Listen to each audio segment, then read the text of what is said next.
അസ്സലാമു അലൈക്കും വറഹ്മത്തുള്ളാഹി വബറകാതുഹു. 7ാം ക്ലാസ്സിലെ 2025 നടന്ന അർദ്ധവാർഷിക പരീക്ഷയുടെ തിലാവത്തുൽ ഖുർആൻ ആൻഡ് ഹിഫ്ളുൽ ഖുർആനിൻ്റെ ക്വസ്റ്റ്യൻ പേപ്പറാണ് നമ്മൾ വായിക്കുന്നത്. ആദ്യമായിട്ട് നോക്കി ഓതാനുള്ളതാണ്. സൂറത്തുൽ ബഖറയിൽ നിന്നാണ് വന്നിട്ടുള്ളത്. ഇൻഷാ അല്ലാഹ് ആ സൂറത്തിൽ നിന്നൊക്കെ ആയിട്ട് മറ്റ് സൂറത്തുകളിൽ നിന്നൊക്കെ ആയിട്ട് നോക്കി ഓതാനുള്ളത് വന്നേക്കാം. പിന്നീട് ഹിഫ്ളുൽ ഖുർആനാണ് വന്നിട്ടുള്ളത്. ഹിഫ്ളുൽ ഖുർആനിലെ ഹിഫ്ളായിട്ട് നമുക്ക് എവിടെ നിന്നൊക്കെയാണ് ചോദ്യങ്ങൾ വരിക എന്ന് നമുക്ക് ആദ്യം ഒന്ന് പരിചയപ്പെട്ട് നോക്കാം. നമ്മുടെ സിലബസാണ്, ഇതുവരെയുള്ള ഭാഗങ്ങളാണ് നമുക്ക് പരീക്ഷയ്ക്ക് വരിക. ഏതാണ് സൂറത്ത് യാസീനിൽ നിന്ന് എത്ര ഒന്നാമത്തെ ആയത്ത് 49ാമത്തെ ആയത്ത് വരെ നമുക്ക് 42ാമത്തെ ആയത്ത് വരെ പ്രതീക്ഷിക്കാം. അതുവരെ എന്ത് ചെയ്യും, ചോദ്യങ്ങൾ വരും. കാരണം ഈ അർദ്ധവാർഷിക പരീക്ഷൻ്റെ മുമ്പ് പഠിക്കേണ്ട ഭാഗമാണത്. യാസീനിലെ 1ാമത്തെ ആയത്ത് മുതൽ 42 വരെ.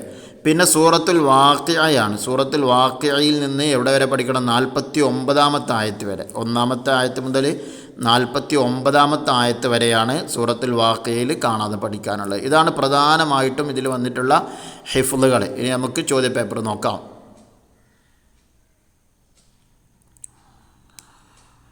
എന്തൊക്കെയാണ് ചോദ്യപേപ്പറിൽ ഒന്നാമത്തെ ചോദിച്ചിട്ടുള്ളത്? എന്താ?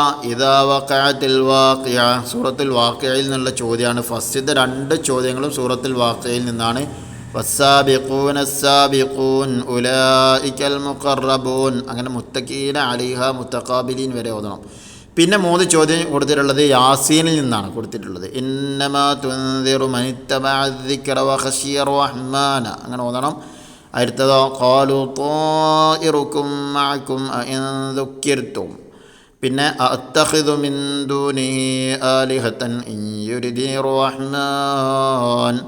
വീണ്ടും വാക്കയിൽ നിന്നുള്ള 3 ചോദ്യം. വാക്കയിൽ അവസാനത്തെ ചോദ്യം നോക്കുകയാണെങ്കിൽ ഇതിൽ കൊടുത്ത ഇന്നാ അൻശഅനാഹുന്ന ഇൻശാഅ, അങ്ങനെ പോകുന്നുണ്ട്. 41ാമത്തെ ആയത്ത് വരെ ചോദിച്ചിട്ടുണ്ട്.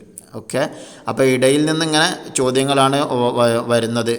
വീണ്ടും പിന്നെ യാസീനിൽ നിന്നുള്ള ചോദ്യമാണ് വന്നിട്ടുള്ളത്. യാസീനിൽ നമ്മൾ പറഞ്ഞു 42ാമത്തെ ആയത്ത് വരെയാണ് പഠിക്കേണ്ടത്. വആയത്തുല്ലഹുമുൽ അർളുൽ മൈതതു അഹ്യൈനാഹ, അങ്ങനെ പോന്നിട്ട് അഫലാ യഷ്കുറൂൻ, അതുവരെ ഓതി കൊടുക്കണം. പിന്നെ 10ാമത്തെ വന്നിട്ടുള്ളത് ഏതാ? സൂറത്ത് യാസീനിലെ വശംസു തജ്രീ ലിമുസ്തഖറിൻ ലഹാ ദാലിക തഖ്ദീറുൽ അസീസിൽ അലീം, അങ്ങനെ പോന്നിട്ട് ഫീ ഫലകിൻ യസ്ബഹൂൻ, അതുവരെ എന്ത് ചെയ്യണം? ഓതി കൊടുക്കണം. അപ്പോൾ 2025 വന്ന അർദ്ധവാർഷിക പരീക്ഷയുടെ ക്വസ്റ്റ്യൻ പേപ്പറാണ് നമ്മൾ കണ്ടത്. നേരത്തെ നമ്മൾ സിലബസിൽ നിന്ന് കണ്ടു ഏതെല്ലാം ഭാഗങ്ങളാണ് ഹിഫ്ദിൽ പ്രധാനമായിട്ടും പഠിക്കേണ്ടത് എന്നതും നമ്മൾ കണ്ടു.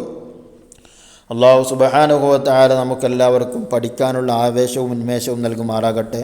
നല്ല ഹിഫ്ളും ഓർമ്മശക്തിയും അല്ലാഹു തആല വർദ്ധിപ്പിച്ചു നൽകുമാറാകട്ടെ. ആമീൻ. അസ്സലാമു അലൈക്കും വറഹ്മത്തുള്ളാഹി വബറകാതുഹു.